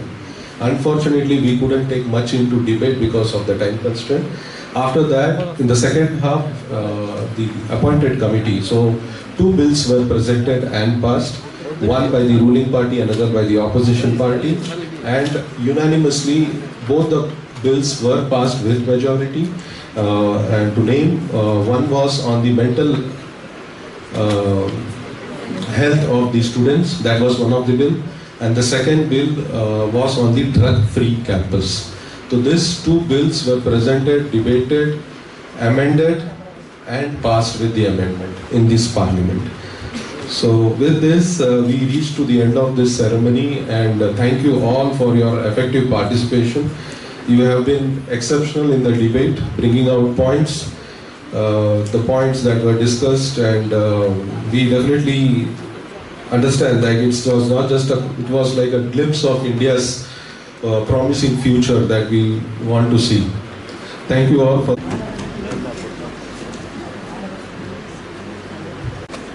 Good evening, everyone. Here, my chief guest, MP, Member of Parliament, Honorable Mr. Gopinath, and our chief guest, St. Peter's College Trustee, Dr. Lassa Madam, but I'm organizer, honored to be here today as the chief guest at the valedictory ceremony, the Young Indian Parliament. First of all, I want to congratulate each and every one of the youth and young leaders, the organizers and mentors, and everyone who made this event a success. This platform is not just an event, it is a movement that encourages young people like you to think, speak, and to act like responsible citizens of our great nation. India is the largest democracy in the world, and a democracy becomes stronger when its youth are informed, involved, and inspired. Through this program, you will have shown that you care about the future of our country. You have debated important issues, you have listened to different opinions, and most importantly, you have done it with respect, with energy, and with vision. it gives me so much hope to see young minds discussing to topics that matter, from education and environment to economy and equality. These are not just classroom topics. These are real life challenges that need real solutions. And your ideas, your passion and your courage to speak up are the first step up in the direction. I want to tell you something very important. Leadership is not about passion, position or power. Leadership is about purpose. It is about service. And it starts now, not years later, whatever you become a politician, a teacher, an engineer, a doctor or any artist. Always remember that you have the power to bring change and platform like the prepare of for their journey. You are the future lawmakers, policy makers and challenge makers of India. But you are also the present. You don't have to wait for tomorrow to start making a difference. Start now. In your school, in your college, in your community, ask questions, be curious and always be kind. Before I end, I want to thank the organizers of Young Indian Parliament for giving our youth such a powerful voice. I also want to thank the parents, teachers and mentors who support this brighter minds every step of the way. Dear young leaders, never forget your voice matters, your ideas matter and your actions will shape the future of India. Thank you. Jai Hind. சபைக்கு நமஸ்காரம். அனைவருக்கும் பணிமார்ந்த மாலை வணக்கம். அருமையான இந்த நிகழ்ச்சி ஏற்பாடு செஞ்ச ஆர்கனைசர் டீமுக்கு, எஸ்பெஷலி எங்கள் டாக்டருக்கு என் மனமார்ந்த பாராட்டுக்கள்.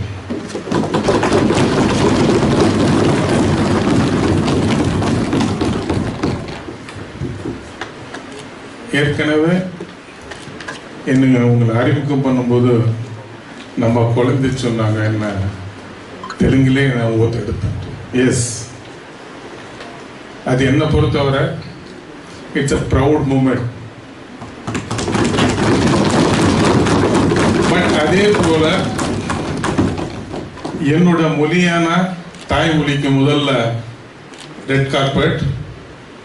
அட் தி சேம் டைம் என்னை ஆளாக்கி வளர்த்திய என்னோட தமிழ் மண்ணுக்கு என்னோட வணக்கங்கள்.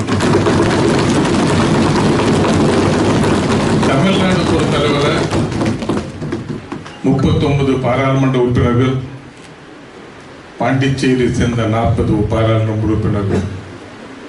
ஆனாலும் அந்த 40 பாராளுமன்ற உறுப்பினரோட நான் மட்டும்தான் என்னோட தாய்மொழியான தெலுங்குல ஓத்தெடுத்துக்கிட்டு என்னத்தை வலிச்சு ஆளாக்கின தமிழ் தாய்க்கு, தமிழ்நாட்டுக்கு ஜெயன்னு சொன்னோம். இதுவரை எந்த எம்பியும் தமிழ்நாட்டுக்கு ஜெயன்னு சொன்ன சரித்திரமே கிடையாது. நான் குறிப்பிட்டு உங்களுக்கு சொல்றான்னா, என்னோட முன்னால பேசினா நண்பர்கள் சொன்னாங்க, you are the future of the India. நீங்க எங்க போனாலும் எந்த இடத்துல இல்லாம, என்னோட அருமை தம்பி இந்த மேடை இருக்கும்போது சொன்னாங்க, இங்க ஒரு குழந்தை மிக அருமையாக சாங்ஸ்கிரிட்ல பேசினாங்க. ஒரு வாட்டி அந்த குழந்தை நின்றுக்கலாமா, பார்க்கலாமா? சாங்ஸ்கிரிட் என்னும்போது நம்ம கேள்விப்பட்டிருக்கிறோம். பட் இதுவரை சாங்ஸ்கிரிட் வேர்ட்ஸ் ஏதோ நம்ம வீட்டுக்கு ஏதோ பூஜாரியோ கோயில் போகும்போது பூஜாரிங்க 4 வார்த்தை சாங்ஸ்கிரிட் சொல்லுவாங்க, நம்ம ரேட் ஏதோ மந்திரங்க சொல்லாங்கன்னு கேட்போம். அந்த சாங்ஸ்கிரிட் ஸ்பீச் கொடுக்குறதுன்றது ஃபர்ஸ்ட் டைம் நான் கேள்விப்படல. இப்போ அவங்கள பார்த்தோம்.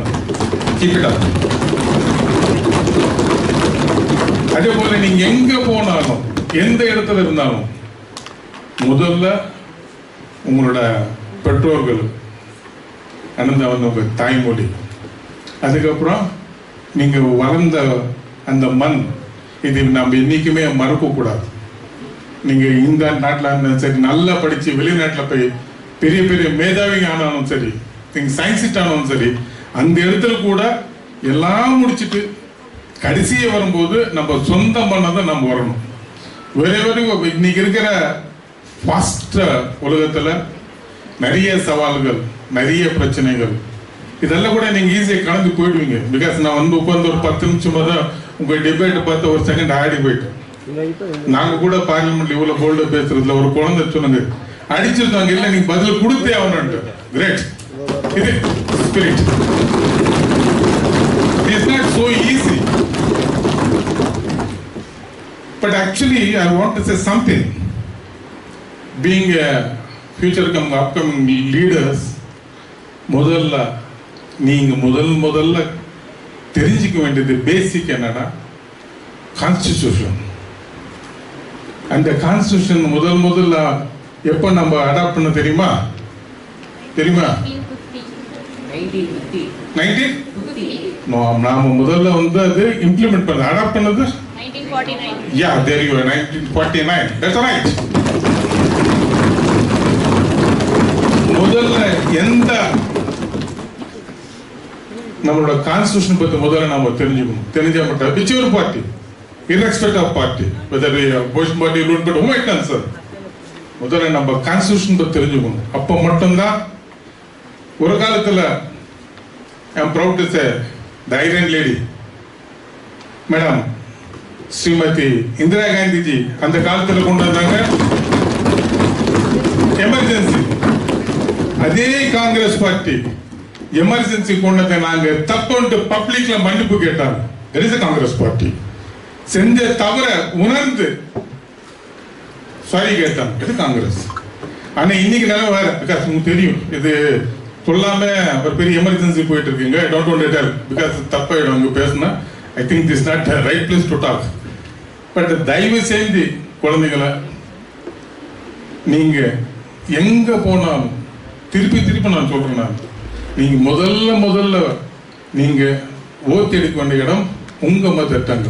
Whether you being a Canada, you should take in Kannada, Tamil, Malayalam, Urdu, Telugu. நம்ம தாய்மொழிக்கு நாம அதோட மரியாதை செலுத்தாம வேற யாரும் செலுப்பாங்க? அந்த கடமை நம்மளுக்கு இல்லையா? பேசிக்.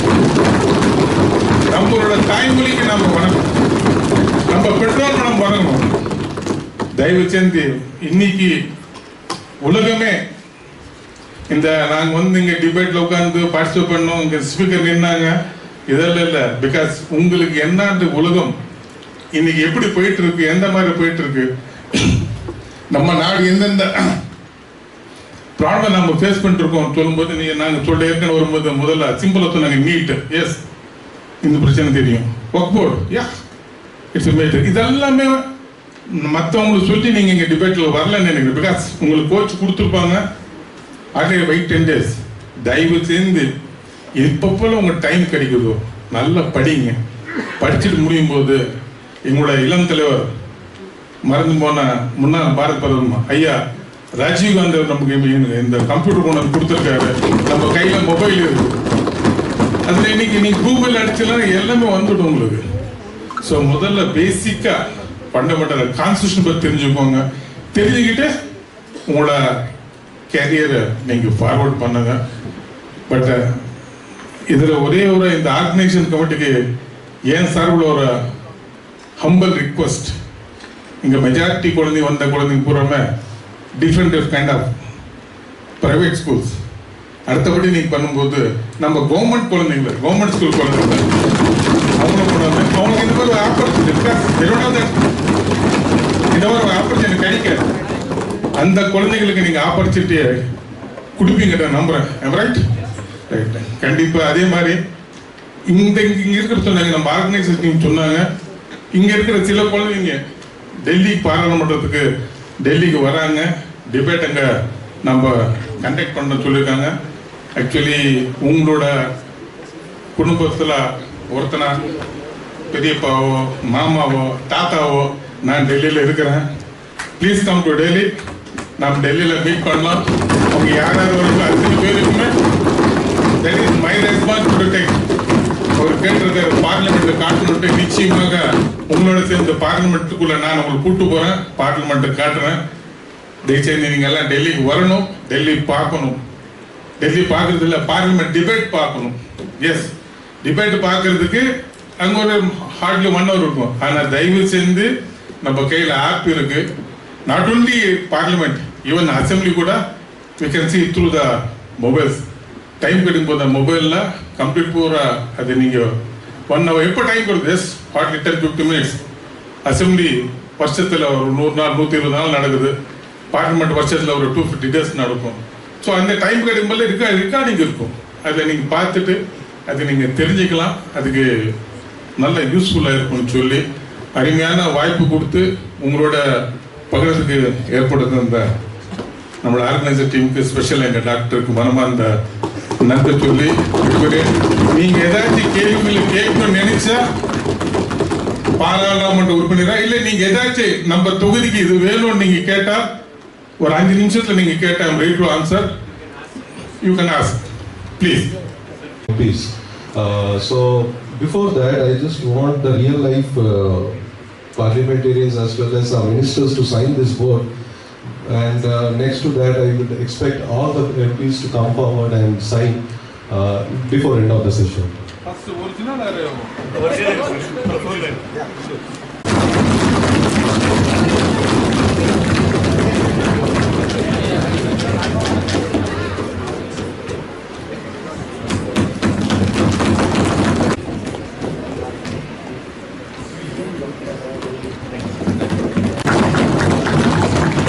So next time call upon sir.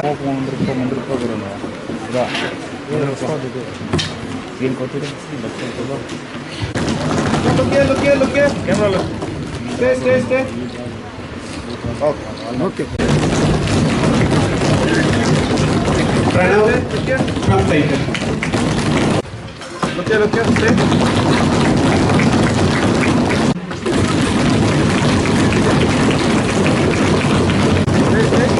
Look at the camera. Smile.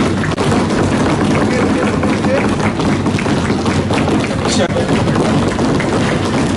Chandan.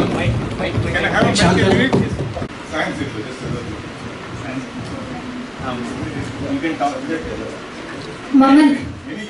मम नाम महती. धन्यवादः.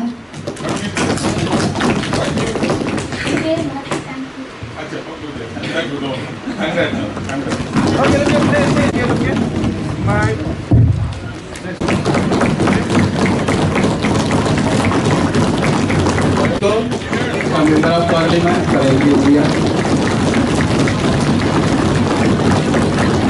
So everyone look here, stay smile.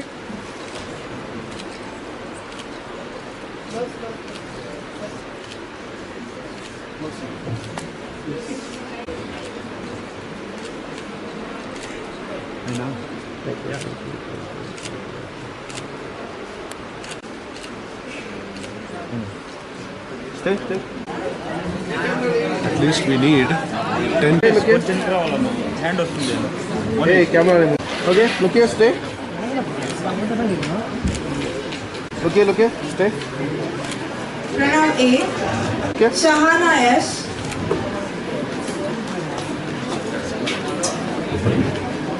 Sujit US.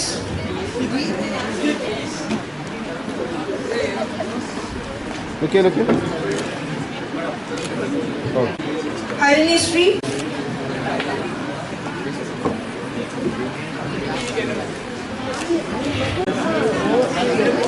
Look here.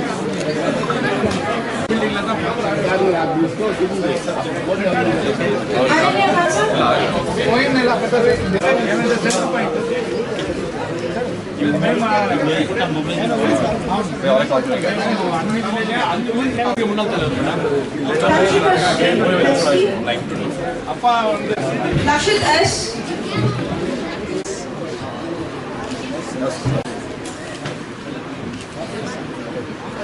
Anand Kumar. Mohammed Tarika Yarni. Come from the back now. Subhashita A. Tirukumaran M. Kiran K. Neelashri S. Ilamugilan Neelashri.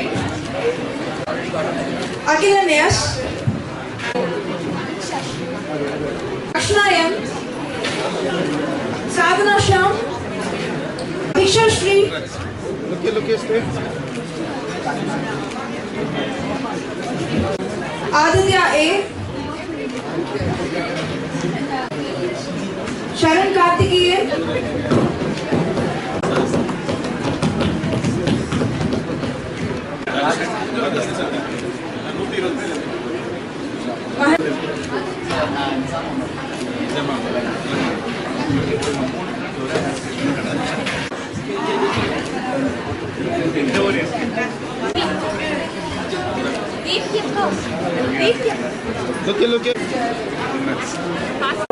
நான் Suraj.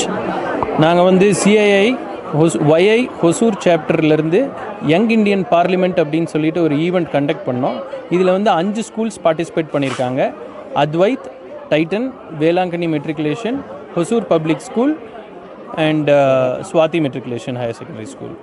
So இதிலிருந்து 117 students participate பண்ணியிருக்காங்க. இது என்ன event அப்படின்னா, பார்லிமெண்ட்டில் ஆக்சுவலாக வந்து எப்படி பார்லிமெண்ட் நடக்குமோ அதே மாதிரி இந்த 117 ஸ்டூடெண்ட்ஸுக்கும் வந்து ஒரு கான்ஸ்டிடியூவன்சி கொடுத்து அதை பற்றி அவங்க பேசினாங்க, அவங்க டிபேட் பண்ணாங்க, ஸ்பீக்கர் செலக்ட் பண்ணாங்க, ஸ்பீக்கர்கிட்ட வந்து பில் ப்ரெசென்ட் பண்ணாங்க, பில்லுக்கு ஓட்டிங்ஸ் நடத்தி பில்லை பாஸ் பண்ணாங்க. ஆக்சுவல் பார்லிமெண்ட் எப்படி நடக்கும் அப்படின்றத ஸ்டூடெண்ட்ஸுக்கு தெரிவிக்கிறதுக்கான ஒரு முயற்சி தான் இது. ஸ்டூடெண்ட்ஸ் ரொம்ப ஆக்டிவாக பார்ட்டிசிபேட் பண்ணாங்க. அவங்களோட புரிதல் வந்து ரொம்ப நல்லா இருக்குது. இன்னும் இந்த மாதிரி நிறையா ப்ரோக்ராம்ஸ் கண்டக்ட் பண்ண சொல்லி கேட்டிருக்காங்க. ஸோ இது வந்து சிட்டி லெவல் ஈவெண்ட். இதிலிருந்து செலக்ட் ஆகிற 10 பேர்த்த வந்து ஜோனல் லெவல் ஈவெண்ட் போவாங்க. ஜோனல் லெவலில் நடக்கிறதுலேருந்து நெக்ஸ்ட்டு செலக்ட் ஆகிறவங்க எல்லாம் வந்து நேஷ்னல் லெவல் ஈவெண்ட்டுக்கு போவாங்க. அதில் செலக்ட் ஆகிறவங்க வந்து பார்லிமெண்ட்டை விசிட் பண்ணுவாங்க. அங்கே வந்து ஆல் ஜோனல் லெவல்லேருந்து போனவங்க எல்லாருமே வந்து ரெகக்னைஸ் பண்ணப்படுவாங்க. ஸோ இது வந்து ஸ்டூடெண்ட்ஸை வந்து பாலிட்டிக்ஸில் பற்றி அவங்களோட நாலேஜை இன்க்ரீஸ் பண்ணுறதுக்கான ஒரு இனிஷியேட்டிவ், அவேர்னஸ் ஆக்டிவிட்டி. நாங்கள் ட்ரை பண்ணோம். நாங்கள் ஃபஸ்ட் டைம் இது நடத்துறதுனால வந்துட்டு கவர்மெண்ட் ஸ்கூல் ஸ்டூடெண்ட்ஸ் வந்து கோஆர்டினேட் பண்ண முடியல. அடுத்த வாட்டி கண்டிப்பாக அவங்கள கூப்பிடுவோம். டிஸ்ட்ரிக்ட் கலெக்டர் சார் எங்களை வந்து கனெக்ட் பண்ணி விட்டுருந்தாங்க. பட் கம்யூனிகேஷன் ஃபஸ்ட் டைம் நடத்துறதுனால எங்களால் அதை பண்ண முடியல. டிஸ்ட்ரிக்ட் கலெக்டர் சார் வந்து எங்களுக்கு வந்து ஸ்கூல்ஸில் யார்கிட்ட பேசணும் அப்படின்ட்டு அவர் கரெக்டாக கனெக்ட் பண்ணியும் விட்டுருந்தார். பட் இந்த வாட்டி நடத்தலை. அடுத்த வாட்டி we will consider those things and do it. Thank you. எல்லாம் ஹொசூர் மட்டும். ஹொசூரில் இருக்கிற 5 ஸ்கூல்ஸ்லேருந்து வந்திருக்காங்க. தேங்க்யூங்க.